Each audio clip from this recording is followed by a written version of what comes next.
लीजिए प्रस्तुत है महान कहानीकार मुंशी प्रेमचंद जी की एक और सुप्रसिद्ध कहानी जिसका नाम है महातीर्थ। तो लीजिए आपकी सेवा में हाजिर है कहानी महातीर्थ।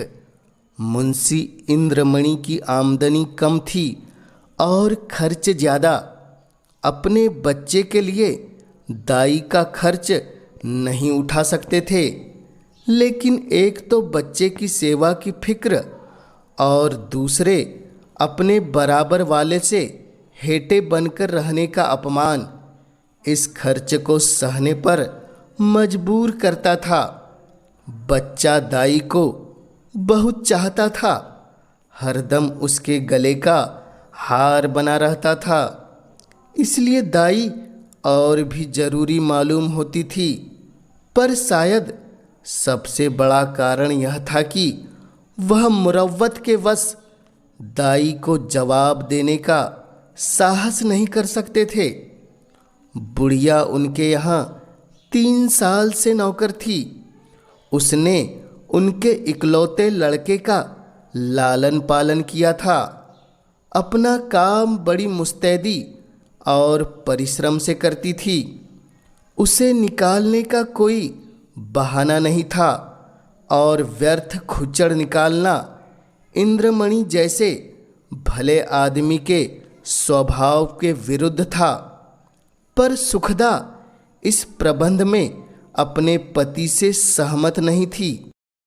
उसे संदेह था कि दाई हमें लूटे जाती है। जब दाई बाजार से लौटती तो वह दालान में छिपी रहती कि देखो आटा कहीं छिपा कर तो नहीं रख लेती, लकड़ी तो नहीं छिपा देती।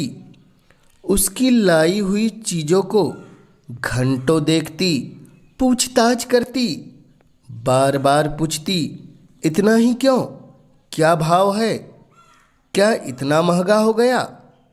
दाई कभी तो इन संदेहात्मक प्रश्नों का उत्तर नम्रतापूर्वक देती, किंतु जब कभी बहू जी ज़्यादा तेज हो जाती तो वह भी कड़ी पड़ जाती थी।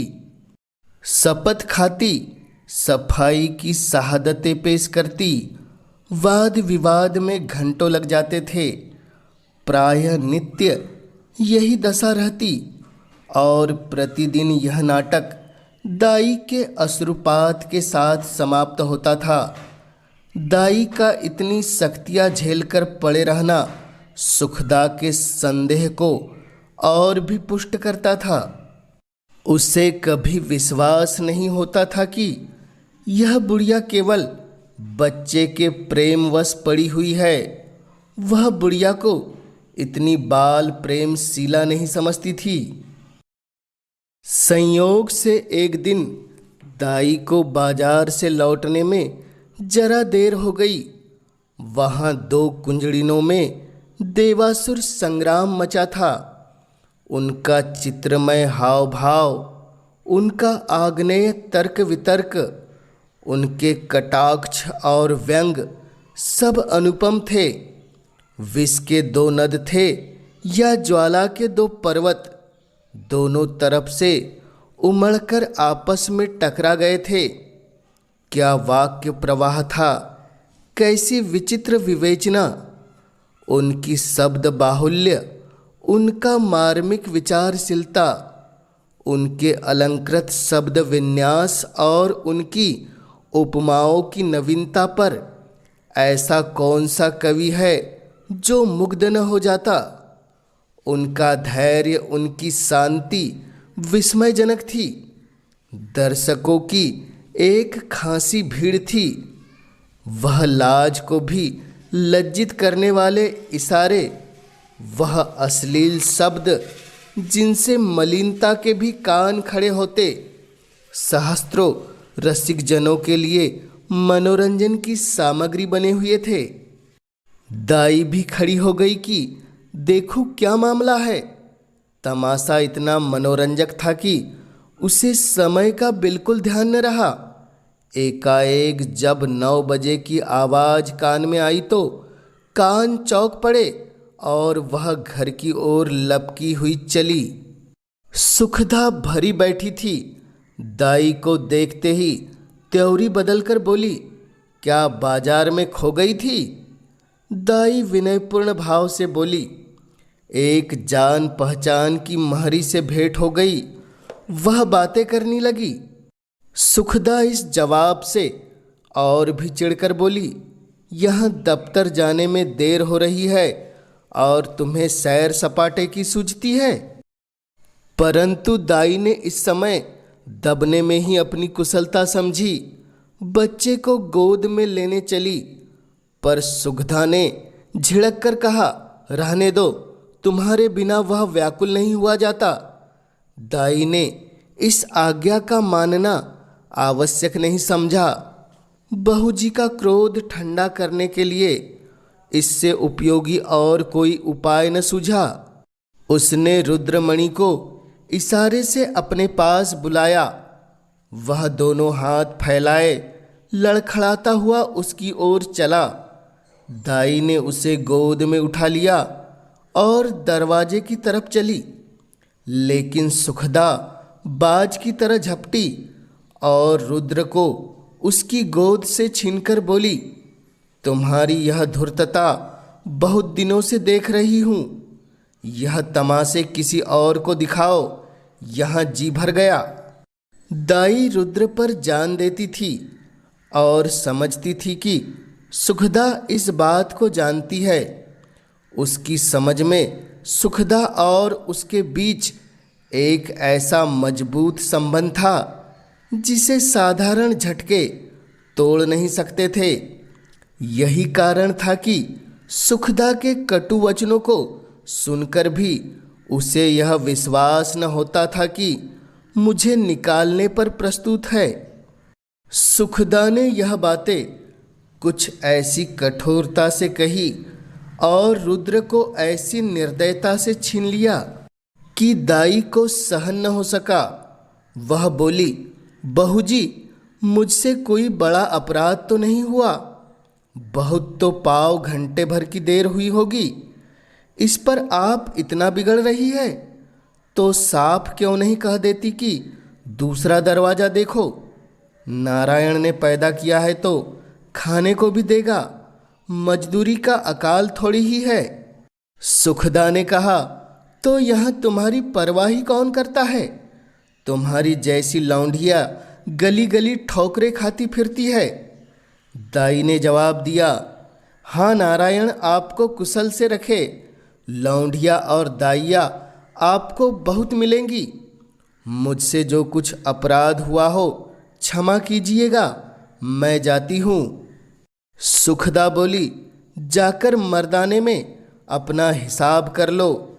दाई बोली, मेरी तरफ से रुद्र बाबू को मिठाइयाँ मंगवा दीजिएगा।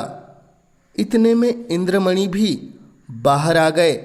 पूछा, क्या है, क्या है? दाई ने कहा, कुछ नहीं। बहू जी ने जवाब दिया है, घर जाती हूँ। मनुष्य कांटों से बचे।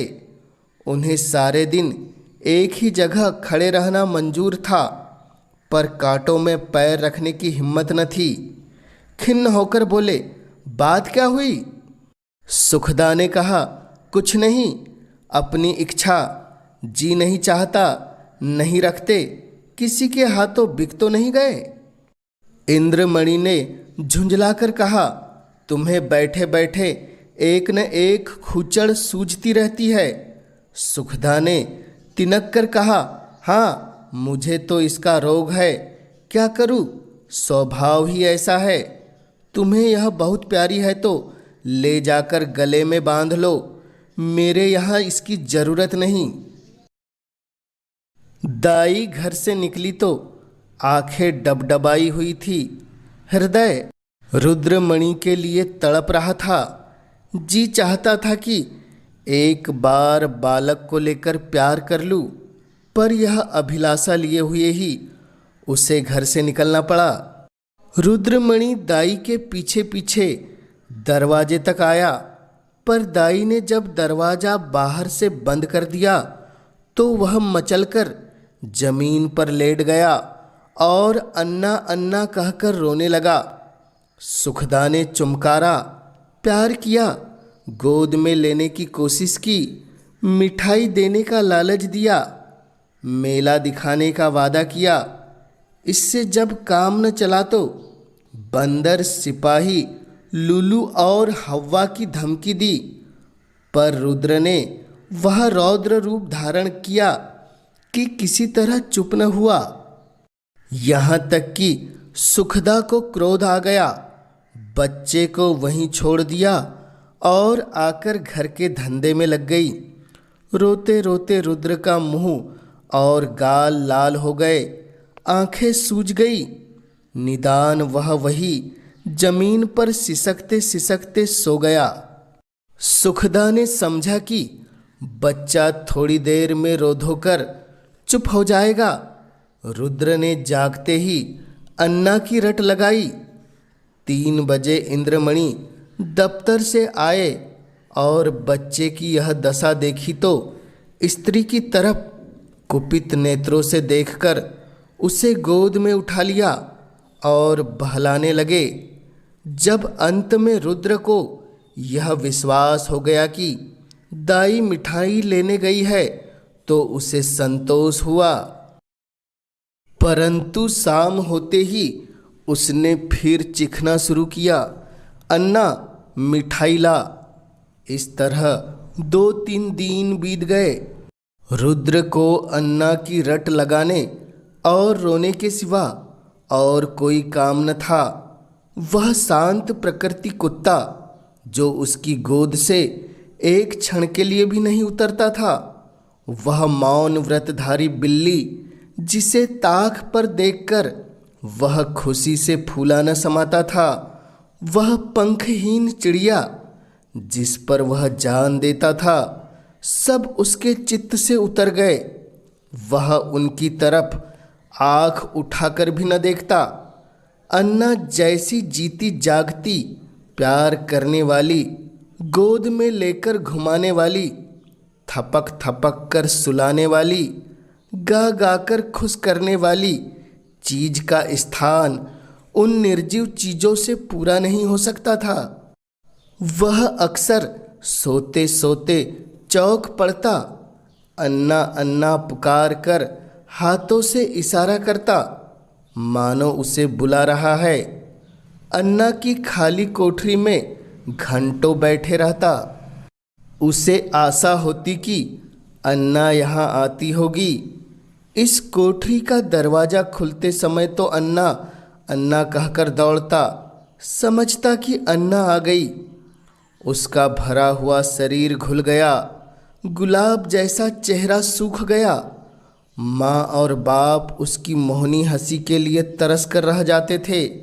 यदि बहुत गुदगुदाने या छेड़ने से हंसता भी तो ऐसा जान पड़ता था कि दिल से नहीं हंसता, केवल दिल रख लेने के लिए हंस रहा है। अब उसे दूध से प्रेम न था, न मिश्री से, न मेवे से, न मीठी बिस्कुट से, न ताजी इमरती से। उनमें मज़ा तब था जब अन्ना अपने हाथों से खिलाती थी। अब उनमें मज़ा नहीं था। 2 साल का लहलहाता हुआ सुंदर पौधा मुरझा गया। वह बालक जिसे गोद में उठाते ही नरमी, गर्मी और भारीपन का अनुभव होता था, अब सूख कर काटा हो गया। सुखदा अपने बच्चे की यह दशा देखकर भीतर ही भीतर कुड़ती, अपनी मूर्खता पर पछताती। इंद्रमणि जो शांति प्रिय आदमी थे, अब बालक को गोद से लेकर अलग नहीं करते थे। उसे साथ साथ रोज हवा खिलाने ले जाते थे, नित्य नए खिलौने लाते थे, पर मुरझाया हुआ पौधा किसी तरह भी न पनपता था। दाई उसके लिए संसार की सूर्य थी। उस स्वाभाविक गर्मी और प्रकाश से वंचित रहकर हरियाली को बाहर कैसे देखता। दाई के बिना उसे अब चारों ओर सन्नाटा दिखाई देता था। दूसरी अन्ना तीसरे ही दिन रख ली गई थी, पर रुद्र उसकी सूरत देखते ही मुंह छिपा लेता था, मानो वह कोई डायन या चुड़ैल हो। प्रत्यक्ष रूप से दाई को न देखकर रुद्र अब उसकी कल्पना में मग्न रहता। वहाँ उसकी अन्ना चलती फिरती दिखाई देती थी। उसकी वह गोद थी, वही स्नेह, वही प्यारी प्यारी बातें, वही प्यारे प्यारे गाने, वही मज़ेदार मिठाइयाँ, वही सुहावना संसार, वही आनंदमय जीवन। अकेले बैठकर कल्पित अन्ना से बातें करता। अन्ना कुत्ता भूखे, अन्ना गाय दूध देती है। अन्ना बोली उजला उजला घोड़ा दौड़े। सवेरा होते ही लोटा लेकर दाई की कोठरी में जाता और कहता, अन्ना पानी। दूध का गिलास लेकर उसकी कोठरी में रख आता और कहता, अन्ना दूध पिला। अपनी चारपाई पर तकिया रखकर चादर से ढक देता और कहता, अन्ना सोती है। सुखदा जब खाने बैठती तो कटोरे उठा उठाकर अन्ना की कोठरी में जाता और कहता, अन्ना खाना खाएगी। अन्ना अब उसके लिए एक स्वर्ग की वस्तु थी, जिसके लौटने की अब उसे बिल्कुल आशा न थी। रुद्र के स्वभाव में धीरे धीरे बालकों की चपलता और सजीवता की जगह एक निराशाजनक धैर्य, एक आनंद विहीन शिथिलता दिखाई देने लगी। इस तरह 3 हफ्ते गुजर गए। बरसात का मौसम था। कभी बेचैन करने वाली गर्मी, कभी हवा के ठंडे झोंके।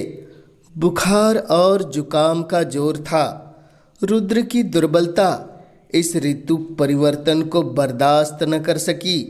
सुखदा उसे फलालैन का कुर्ता पहनाए रखती थी, उसे पानी के पास नहीं जाने देती, नंगे पैर एक कदम भी नहीं चलने देती। पर सर्दी लग गई। रुद्र को खांसी और बुखार आने लगा। प्रभात का समय था। रुद्र चारपाई पर आंख बंद किए पड़ा था। डॉक्टरों का इलाज निष्फल हुआ। सुखदा चारपाई पर बैठी उसकी छाती में तेल मालिश कर रही थी और इंद्रमणि विषाद की मूर्ति बने हुए करुणापूर्ण आंखों से बच्चे को देख रहे थे। इधर सुखदा से बहुत कम बोलते थे। उन्हें उससे एक तरह की घृणा सी हो गई थी। वह रुद्र की बीमारी का एकमात्र कारण उसी को समझते थे। वह उनकी दृष्टि में बहुत नीच स्वभाव की स्त्री थी। सुखदा ने डरते डरते कहा, आज बड़े हकीम साहब को बुला लेते, शायद उनकी दवा से फायदा हो। इंद्रमणि ने काली घटाओं की ओर देखकर रुखाई से जवाब दिया, बड़े हकीम नहीं, यदि धनवंतरी भी आए तो उनसे भी कोई फायदा न होगा। सुखदा ने कहा, तो क्या अब किसी की दवा न होगी? इंद्रमणि बोले, बस इसकी एक ही दवा है और वह अलभ्य है। सुखदा बोली, तुम्हें तो बस वही धुन सवार है, क्या बुढ़िया आकर अमृत पिला देगी? इंद्रमणि बोले, वह तुम्हारे लिए चाहे विष हो, पर लड़के के लिए अमृत ही होगी। सुखदा बोली, मैं नहीं समझती कि ईश्वर इच्छा उसके अधीन है। इंद्रमणि बोले, यदि नहीं समझती हो और अब तक नहीं समझी तो रोगी, बच्चे से हाथ धोना पड़ेगा। सुखदा बोली, चुप भी रहो, क्या अशुभ मुंह से निकालते हो? यदि ऐसी ही जली कटी सुनानी है तो बाहर चले जाओ। इंद्रमणि बोले, मैं तो जाता हूँ, पर याद रखो यह हत्या तुम्हारी ही गर्दन पर होगी। यदि लड़के को तंदुरुस्त देखना चाहती हो तो उसी दाई के पास जाओ, उससे विनती और प्रार्थना करो, क्षमा मांगो। तुम्हारे बच्चे की जान उसी की दया के अधीन है। सुखदा ने कुछ उत्तर नहीं दिया। उसकी आंखों से आंसू जारी थे। इंद्रमणि ने पूछा, क्या मर्जी है, जाऊं उसे बुला लाऊं? सुखदा बोली, तुम क्यों जाओगे, मैं आप ही चली जाऊंगी। इंद्रमणि ने कहा, नहीं, क्षमा करो, मुझे तुम्हारे ऊपर विश्वास नहीं है। न जाने तुम्हारे जबान से क्या निकल पड़े कि जो वह आती भी हो तो नहीं आवे। सुखदा ने फिर पति की ओर तिरस्कार पूर्ण दृष्टि से देखा और बोली, हाँ, और क्या मुझे अपने बच्चे की बीमारी का शोक थोड़े ही है? मैं लाज के मारे तुमसे कहा नहीं, पर मेरे हृदय में यह बात बार बार उठी है। यदि मुझे दाई के मकान का पता मालूम होता तो मैं कब की उसे मना कर लाई होती। वह मुझसे कितनी ही नाराज हो, पर रुद्र से उसे प्रेम था। मैं आज ही उसके पास जाऊंगी।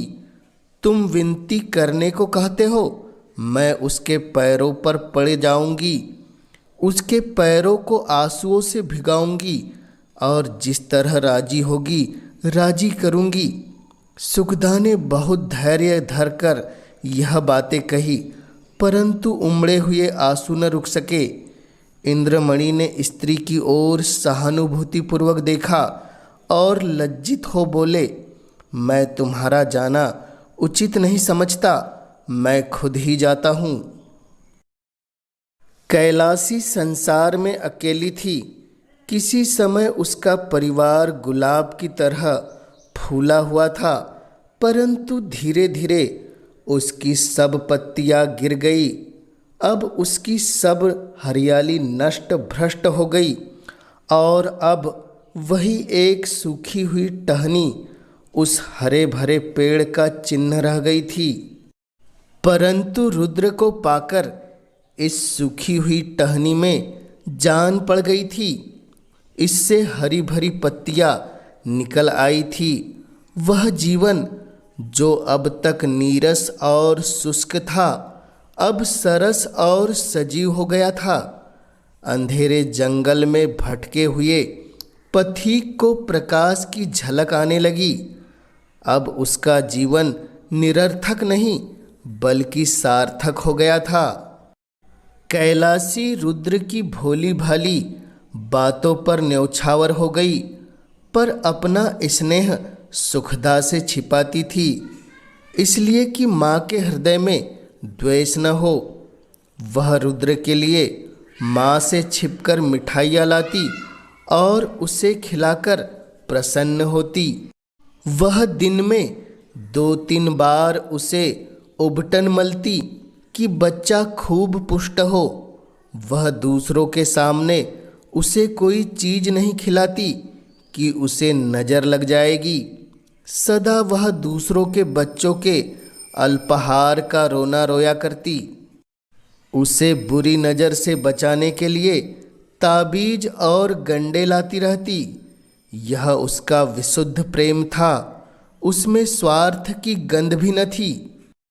इस घर से निकलकर आज कैलासी की वह दशा थी जो थिएटर में एकाएक बिजली के लैंपों से बुझ जाने से दर्शकों की होती है। उसके सामने वही सूरत नाच रही थी, कानों में वही प्यारी प्यारी बातें गूंज रही थी। उसे अपना घर काटे खाता था, उस काल कोठरी में दम घुटा जाता था। रात ज्यों-त्यों कर कटी। सुबह को वह घर में झाड़ू लगा रही थी। बाहर ताजे हलवे की आवाज़ सुनकर बड़ी फुर्ती से घर से बाहर निकल आई। तब तक याद आ गया, आज हलवा कौन खाएगा, आज गोद में बैठकर कौन चहकेगा। वह मधुर गान सुनने के लिए जो हलवा खाते समय रुद्र की आँखों से, होठों से और शरीर के एक एक अंग से बरसता। कैलासी का हृदय तड़प गया। वह व्याकुल होकर घर से बाहर निकली कि चलूं रुद्र को देख आऊं, पर आधे रास्ते से लौट गई। रुद्र कैलासी के ध्यान से एक क्षण भर के लिए भी नहीं उतरता था। यह सोते सोते चौंक पड़ती, जान पड़ता रुद्र डंडे का घोड़ा दबाए चला आता है।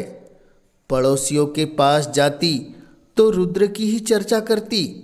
रुद्र उसके दिल और जान में बसा हुआ था।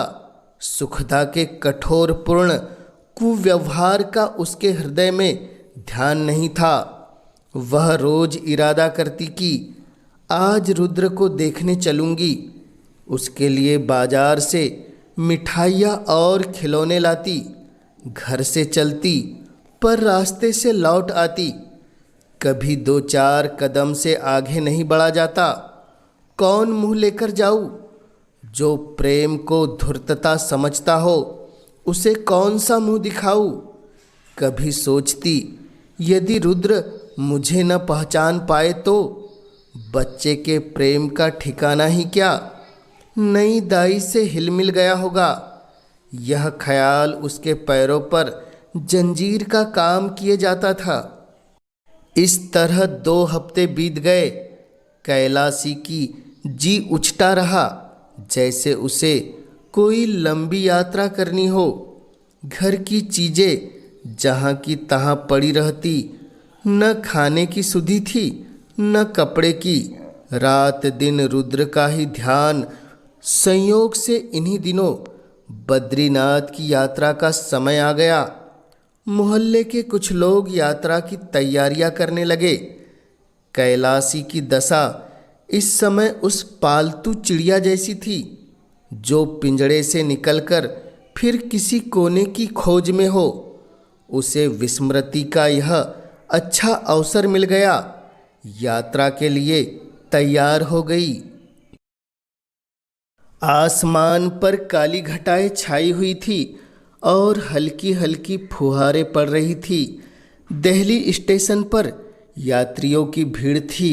कुछ गाड़ियों में बैठे थे, कुछ अपने घर वालों से विदा हो रहे थे। चारों तरफ एक हलचल सी मची थी। संसार माया आज भी उन्हें जकड़े हुई थी। कोई स्त्री को सावधान कर रहा था कि धान कट जावे तो तालाब वाले खेत में मटर बो देना और बाग के पास गेहूं। कोई अपने जवान लड़के को समझा रहा था असामियों पर बकाया लगान की नालिश में देर न करना और 2 रुपए सैकड़ा सूद जरूर काट लेना। एक बूढ़े व्यापारी महाशय अपने मुनीम से कह रहे थे कि माल आने में देर हो तो खुद चले जाइएगा और चलतू माल ला लीजिए, नहीं तो रुपया फंस जाएगा।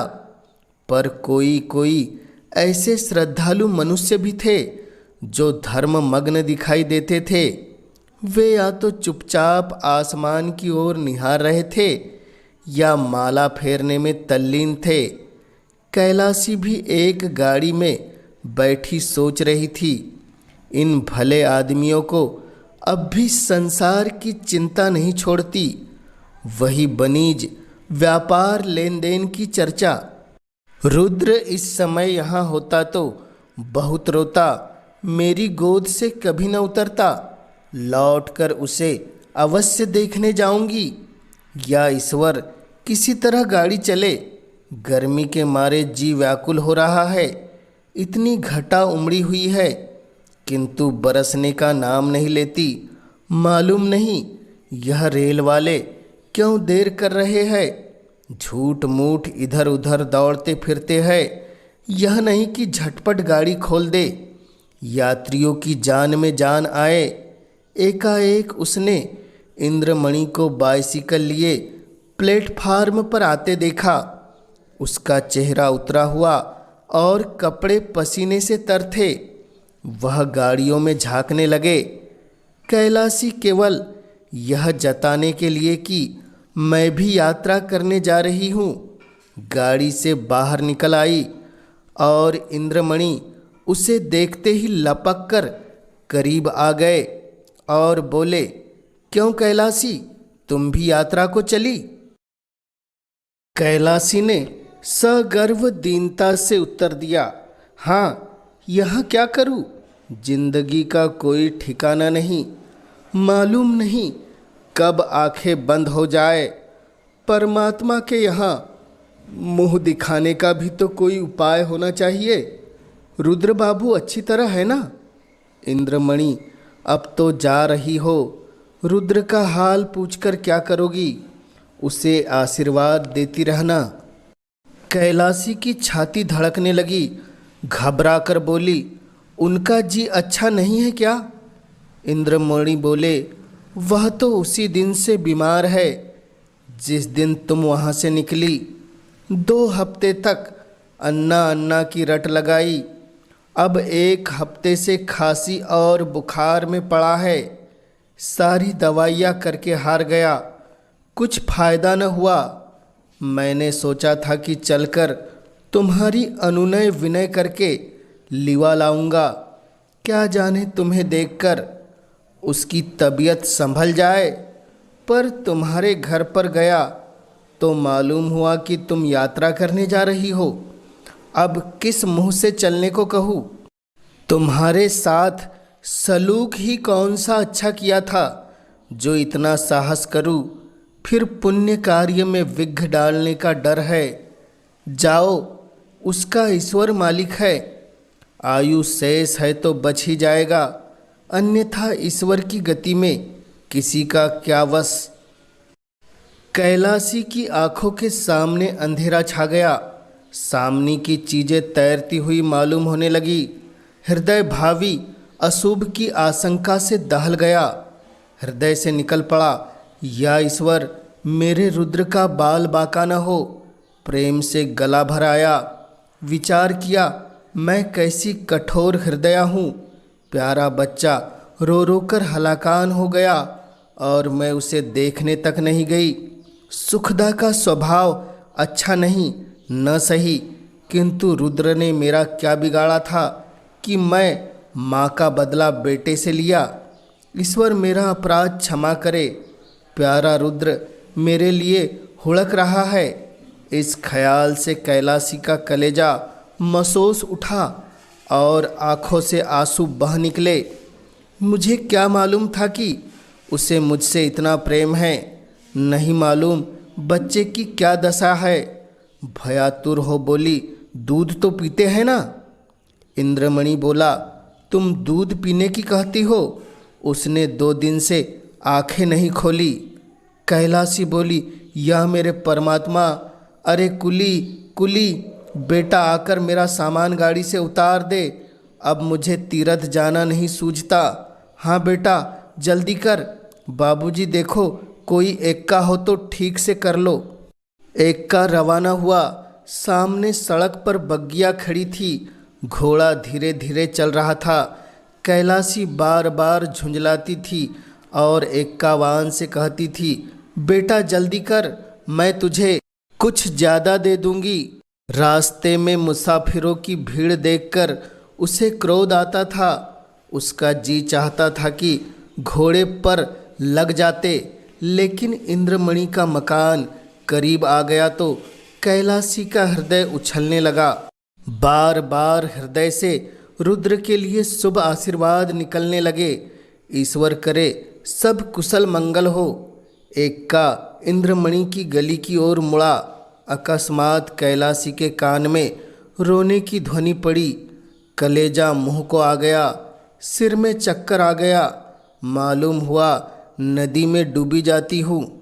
जी चाहा कि एक्के पे से कूद पड़ूँ, पर थोड़ी ही देर में मालूम हुआ कि कोई स्त्री मैके से विदा हो रही है। संतोष हुआ। अंत में इंद्रमणि का मकान आ पहुँचा। कैलाशी ने डरते डरते दरवाजे की तरफ ताका, जैसे कोई घर से भागा हुआ अनाथ लड़का शाम को भूखा प्यासा घर आए। दरवाजे की ओर सटकी हुई आंखों से देखकर कोई बैठा तो नहीं है। दरवाजे पर सन्नाटा छाया हुआ था। महाराज बैठा सूरती मल रहा था। कैलाशी को जरा ढांढस हुआ।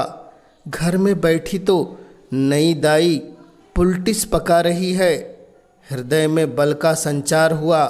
सुखदा के कमरे में गई तो उसका हृदय गर्मी के मध्यकाल में सदृश कांप रहा था। सुखदा रुद्र को गोद में लिए दरवाजे की ओर टकटकी लगाए ताक रही थी। शोक और करुणा की मूर्ति बनी थी। कैलासी ने सुखदा से कुछ नहीं पूछा। रुद्र को उसकी गोद से लिया और उसकी तरफ सजल नयनों से देखकर कहा, बेटा रुद्र, आंखें खोलो। रुद्र ने आंखें खोली। क्षण भर दाई को चुपचाप देखता रहा। तब एकाएक दाई के गले से लिपट कर बोला, अन्ना आई, अन्ना आई। रुद्र का पीला मुरझाया हुआ चेहरा खिल उठा, जैसे बुझते हुए दीपक में तेल पड़ गया हो। ऐसा मालूम हुआ मानो वह कुछ बढ़ गया है। 1 हफ्ता बीत गया। प्रातःकाल का समय था। रुद्र आंगन में खेल रहा था। इंद्रमणि ने बाहर से आकर उसे गोद में उठा लिया और प्यार से बोले, तुम्हारी अन्ना को मार कर भगा दे। रुद्र ने मुंह बनाकर कहा, नहीं, वह रोएगी। कैलासी बोली, क्यों बेटा, तुमने तो मुझे बद्रीनाथ नहीं जाने दिया। मेरी यात्रा का पुण्य फल कौन देगा? इंद्रमणि ने मुस्कुराकर कहा, तुम्हें उससे कहीं अधिक पुण्य हो गया। यह तीर्थ महातीर्थ है।